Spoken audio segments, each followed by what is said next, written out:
Well, this is it. The last ranking I have to do for this Disney marathon. Oh boy, it's been fun. So, let's get started. I don't want to waste any time here. Number 12, last place, unfortunately, Frozen 2. This is weird because I loved this movie when it first came out, and now I don't. Every time I've seen it since it came out on Blu-ray or something, I've just found more and more problems with it, and they just built up, and now it just annoys me as a film. I fully intend to make a video about all of my problems with this movie. It will not be coming in the near future, but at some point I will make it.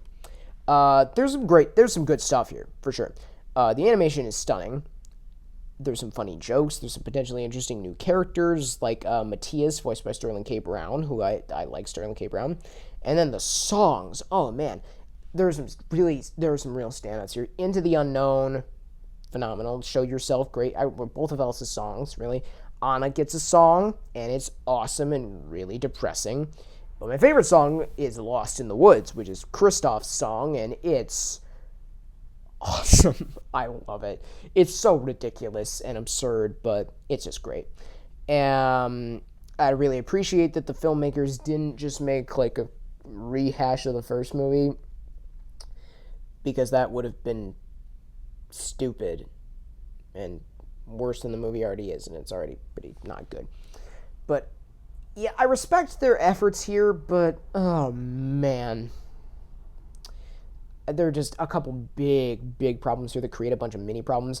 The story doesn't make any sense. All four lead characters are just done dirty. Olaf is less funny than he was in the original. Not super less funny. I don't know if that makes sense. But yeah, he's not as funny. Kristoff is forgotten about in the second half. Elsa becomes a Mary Sue, the embodiment of every complaint about Rey in the Star Wars sequel trilogy. And Anna becomes weirdly clingy. And it just feels unnecessary and odd.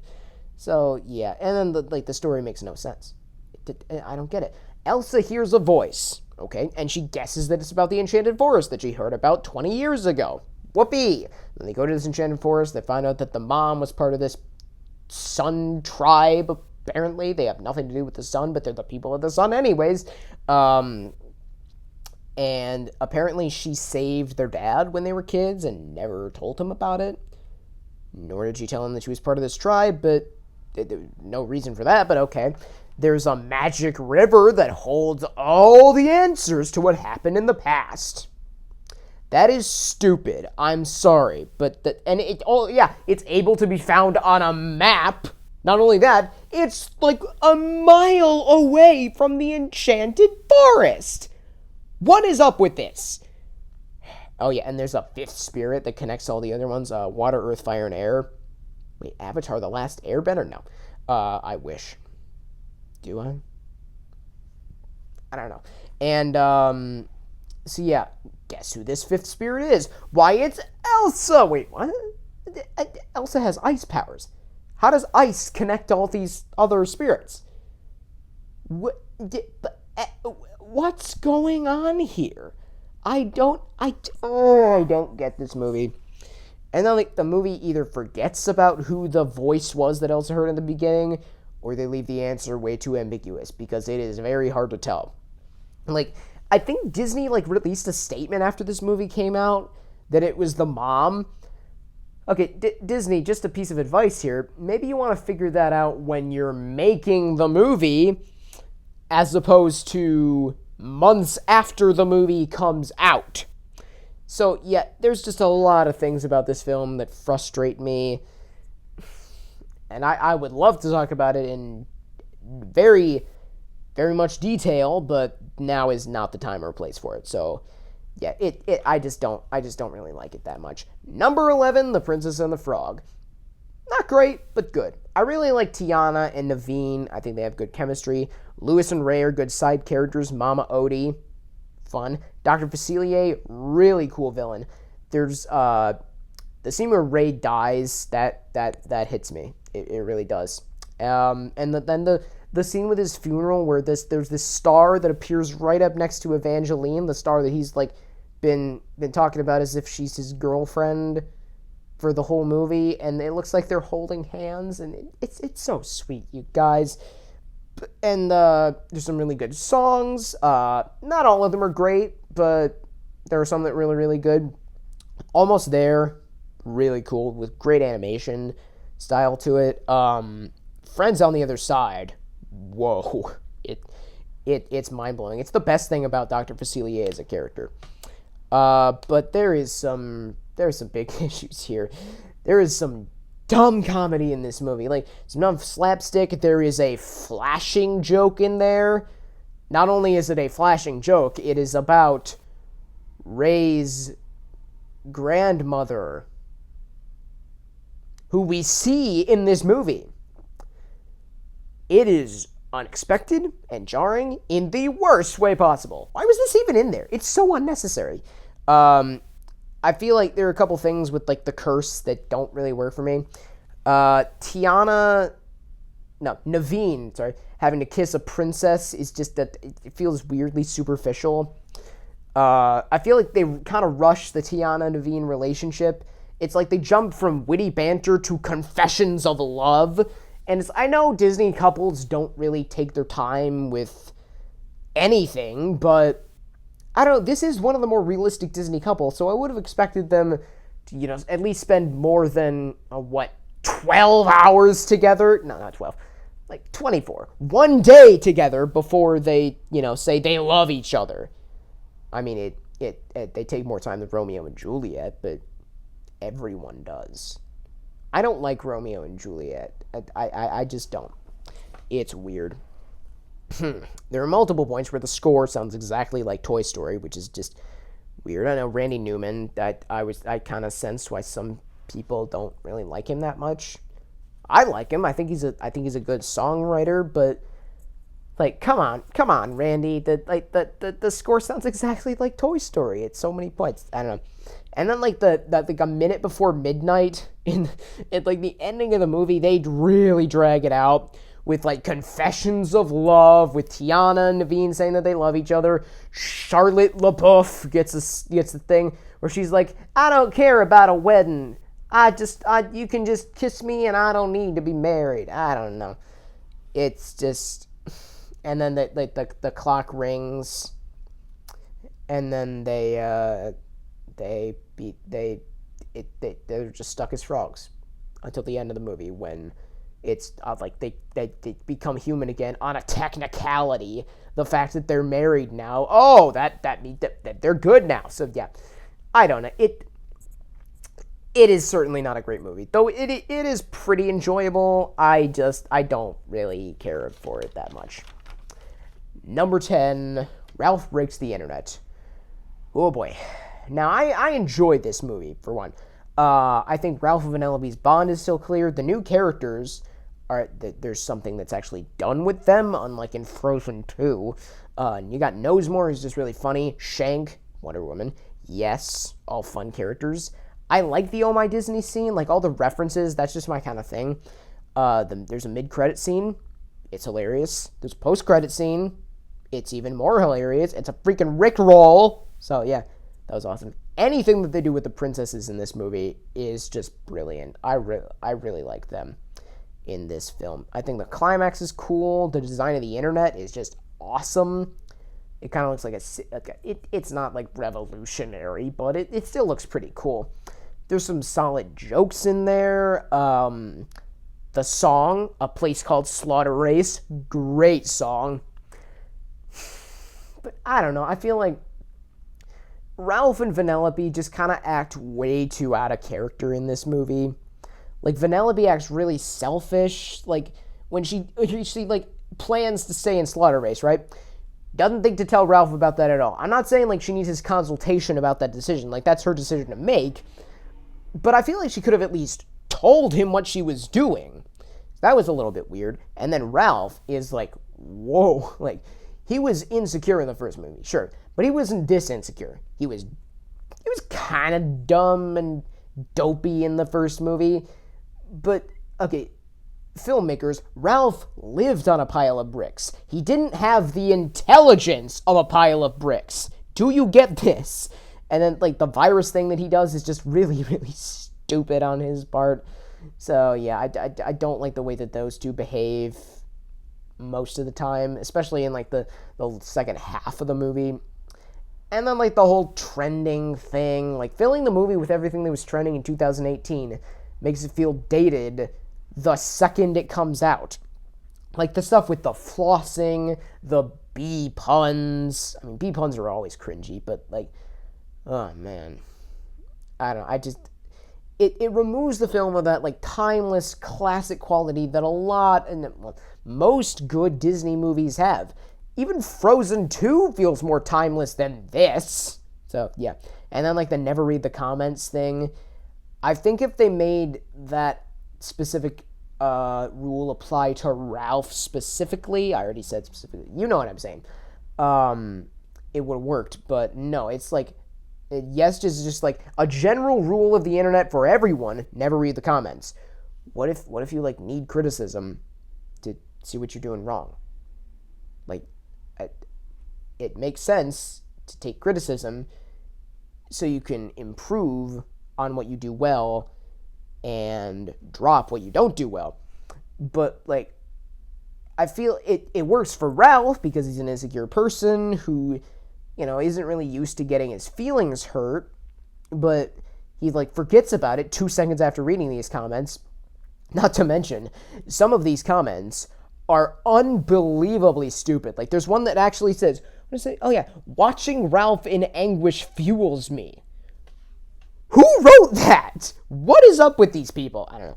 So it's an enjoyable and watchable movie, but I wouldn't say that it's that great or even that good, to be honest. Number 9, Tangled, a movie that I enjoyed much more than I was expecting it to. I was expecting 2. Whatever. There is some dumb dialogue here, like the whole "I love you more, I love you most" exchange between Rapunzel and Gothel. That just it bothers me. Gothel actually says at one point, "Now I'm the bad guy." Okay, she doesn't do the laugh, but she says, "Now I'm the bad guy," and it's dumb. I don't get, like, when Flynn goes off to talk to the Stabbingtons, I don't get why he doesn't just tell Rapunzel, "Hey, these dudes are mean and they really don't like me, so I'm gonna go talk to them and try to smooth things over, and you stay here so they don't capture you and try to steal your magic hair." Why couldn't he have just done that? Now it makes him look like an idiot and creates third act conflict that quite literally never comes up again. And then, like, the whole Rapunzel having magic tears thing, I feel like that kind of just came out of nowhere. Like, it just shows up in the movie. There's no reason for it to be there. Well, I mean, there is, but it feels like a giant Deus Ex Machina to me. A giant one. But otherwise, a really enjoyable film. I really like Rapunzel and Flynn both separately and together. They're just fun and enjoyable characters. Maximus the horse is fun and amusing. I really like Mother Gothel as a villain. She is terrifying. Oh, man. There's some really good comedic moments and dramatic moments. I think the movie works very well on those levels. And there's some really solid songs. Like, not all of them are great, but some standouts being Mother Knows Best. Great. Not great. Well, it's a really good villain song. The Reprise might be even better. I'm going to listen to The Reprise as soon as I'm done shooting this video. I've Got a Dream. Fantastic song. My favorite part is probably Flynn's solo when he has a dream about being surrounded by many enormous piles of money on an island that he owns, tanned and rested and alone. I want to sing that solo, but I might get copyrighted. I don't know how copyright works.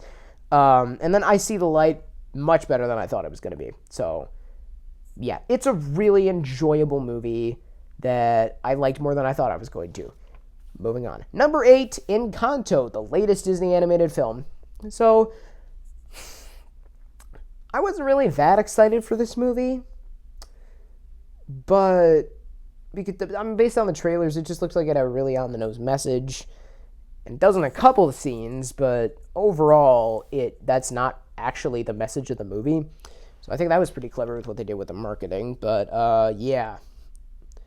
It's a good movie. I enjoyed it. The animation is gorgeous. Absolutely stunning. I really enjoyed the main character of Mirabelle. She's just fun and charming and delightful, and I like her. There's Bruno, who's just a fun character. John Leguizamo, just good job with that. I thought it was going to be like a stupid comic relief character when he showed up, but no, he was actually pretty compelling. The entire magical family is just interesting. They have such unique and fun personalities, and their powers are all so cool and very well visualized. All the powers are between everybody. The dancing in the movie is really cool, which is weird because this is an animated movie, but it's really good. I think it's funny. I laughed quite a bit. This dry-humored capybara just made me... he was just amusing. He was like Morcupine Porcupine from Chicken Little, except funny and used correctly. Yeah. That said, there were just a couple things that like irked me about the story. I feel like they probably could have explained why Mirabelle didn't get a gift, even though it wasn't the focus of the movie. Not a huge issue for me, but it was just a thing that it was there. I'm not sure why they didn't like have Abuela have a gift. I mean, she has a gift. She has a door in the movie, but I don't know why she doesn't have a gift. Well, I mean, no, I just said that she does have a gift, but what is it? I don't know. And then there was the songs. Look, I love Lin-Manuel Miranda. Great songwriter. Moana, hello, we'll talk about that later. But I just think these songs were mostly forgettable.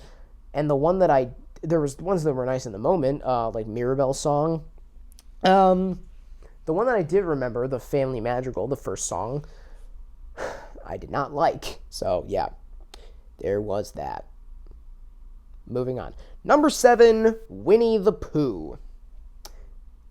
It's just fun. It's not going to leave a huge impact, and it's not like a super rewatchable movie. It's not one that I'm going to like rewatch on a regular basis, but it's still a really, really solid movie. All the characters are just charming and delightful and fun. Pooh actually has kind of a character arc where he learns to put his friends before honey. It's silly, but it really works for this particular movie. Actually, side note, going off on a tangent here, be warned.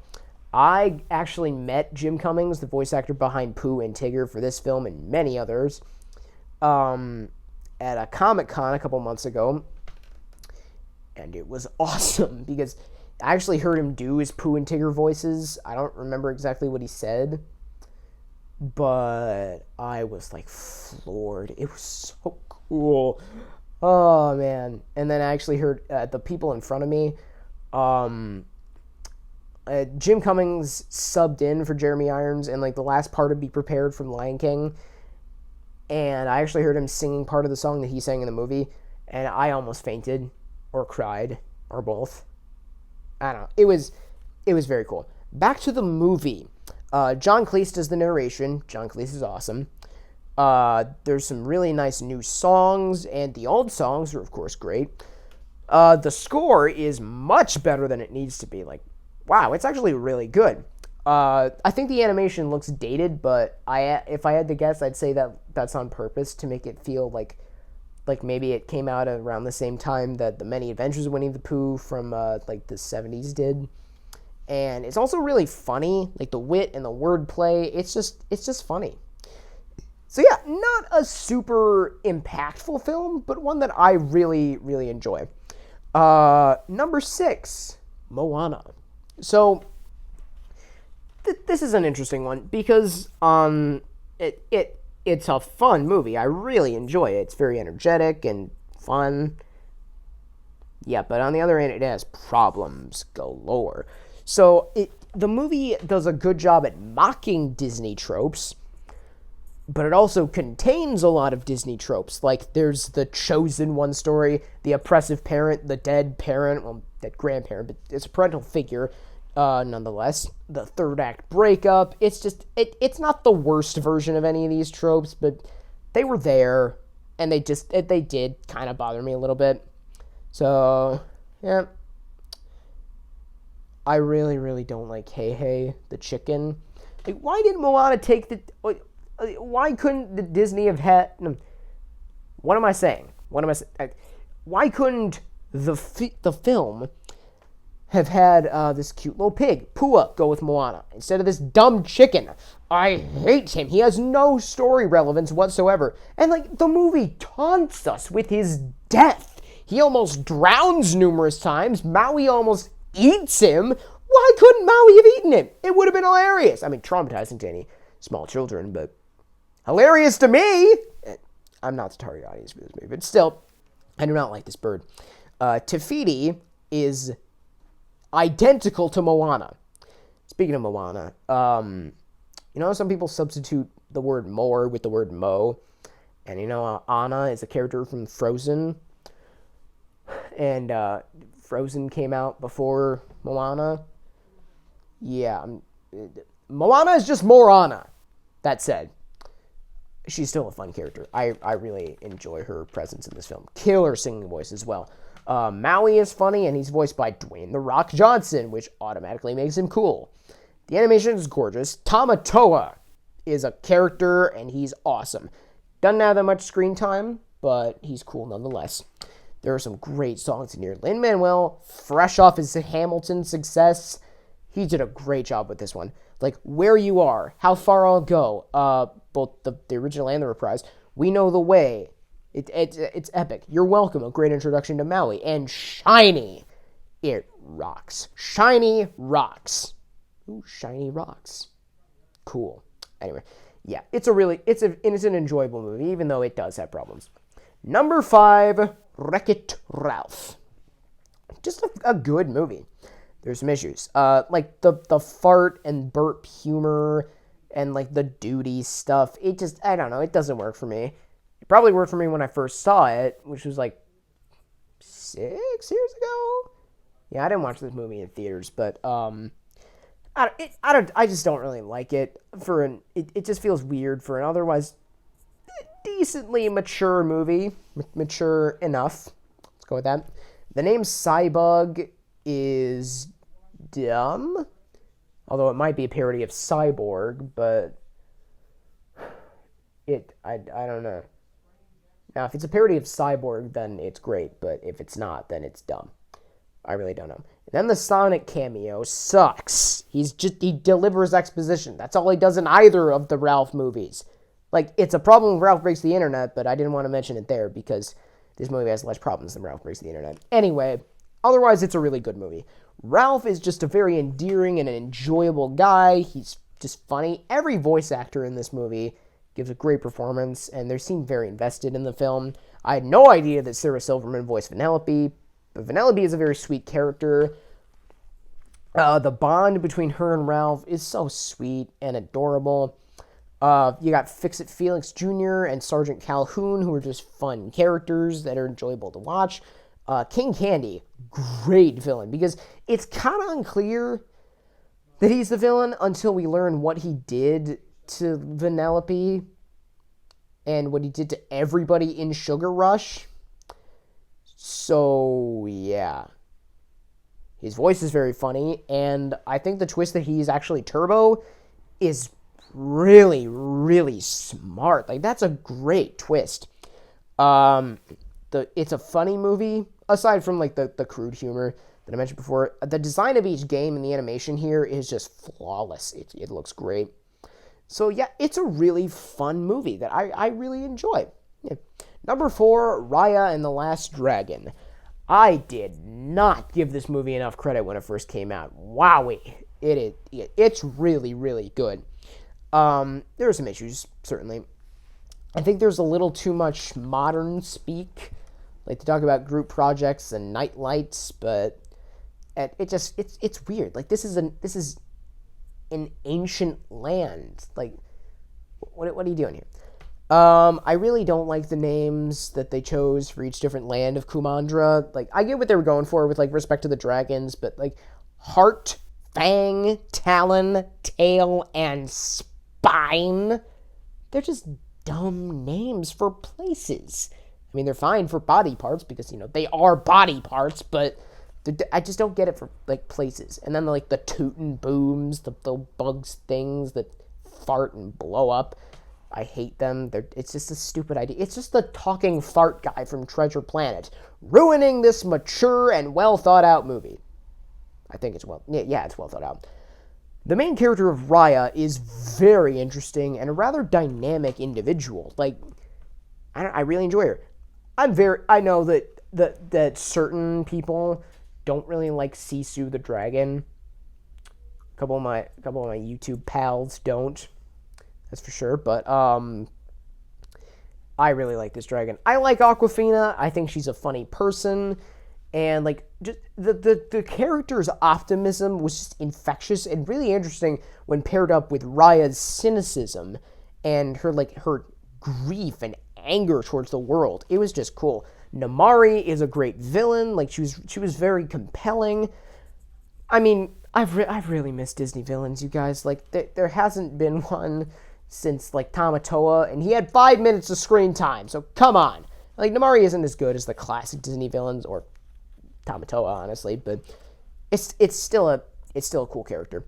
I really like the banter between her and Raya. The side characters, Boone, Tong, Noi, cool. I like them.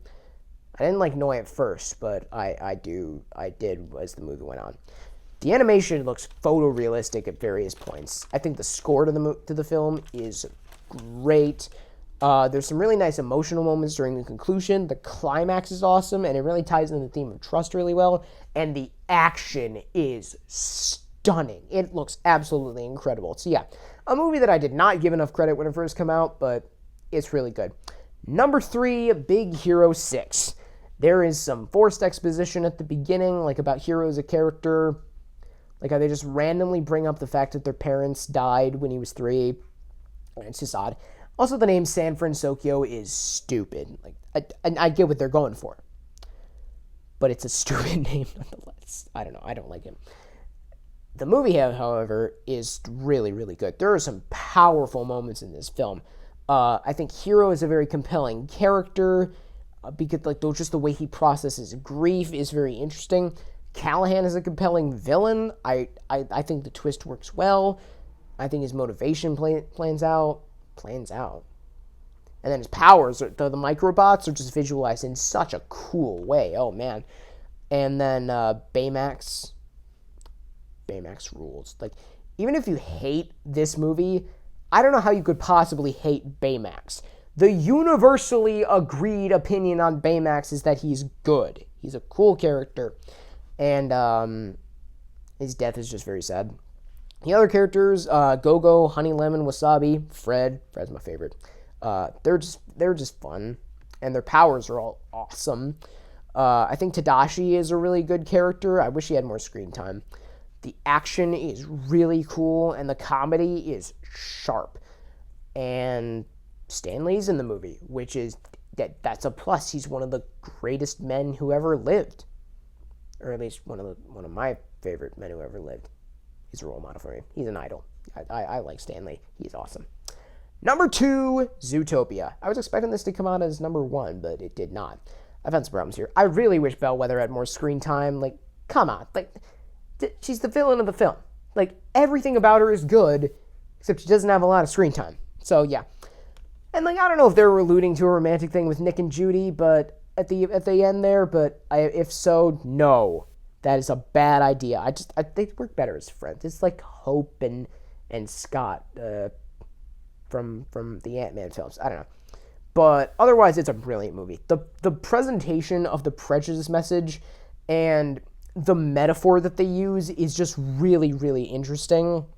And it's just handled very well. Speaking of handled very well, Judy's arc throughout the film where she realizes like she's actually part of the problem here, and what she says about predators, that was just really interesting to me. And she's just a very fun character. She's paired up with Nick, who's hilarious, and they just play off of each other so well.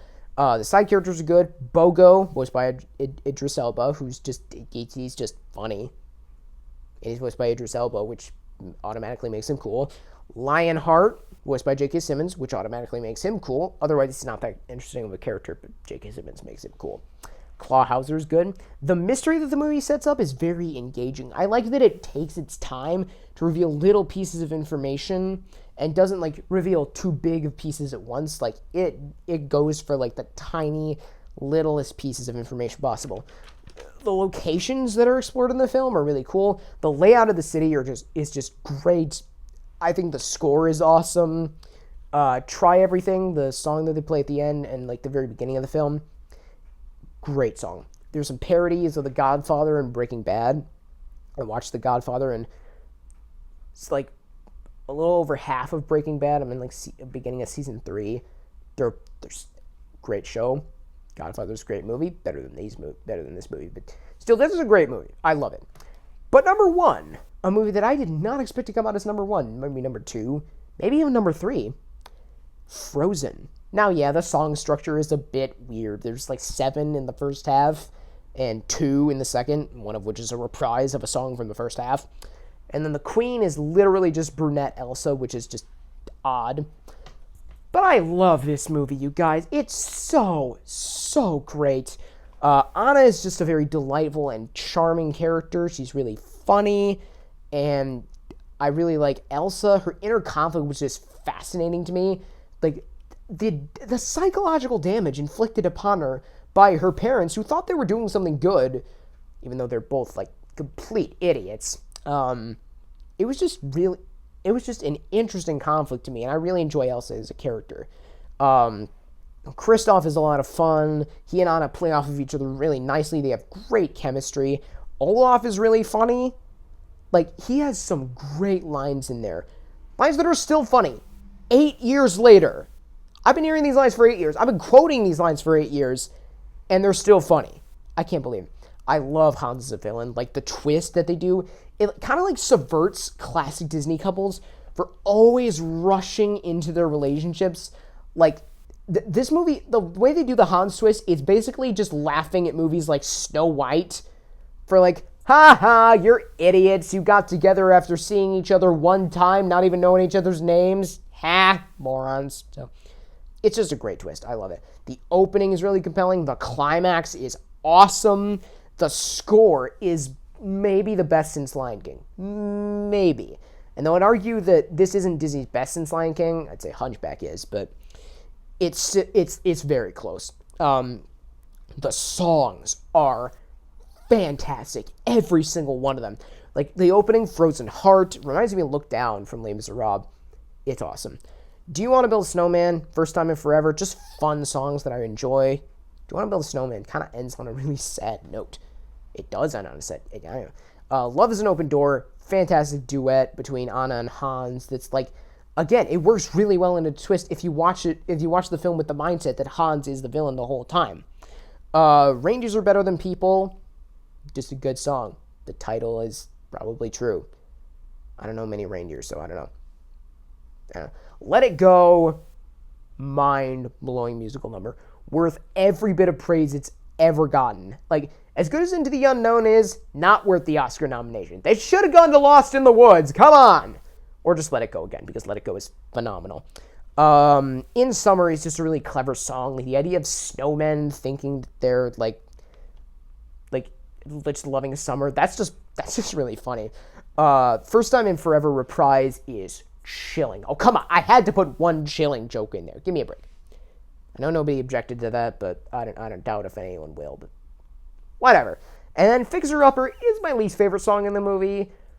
I feel like it'll probably get worse as I age, but I still think it's a fun song. Overall, it's a fantastic movie, a classic Disney film that will undoubtedly go down as one of their greats. So, yeah. Also, I can't believe they got the foot size joke in there. Huh? What? Did anybody say anything? Anyway, so that's it. Alrighty. So, and in the next few days, I will be dropping the ranking of all 60 Disney animated films. So stay tuned for that. Thank you for watching. Remember to like and subscribe, and keep calm and watch.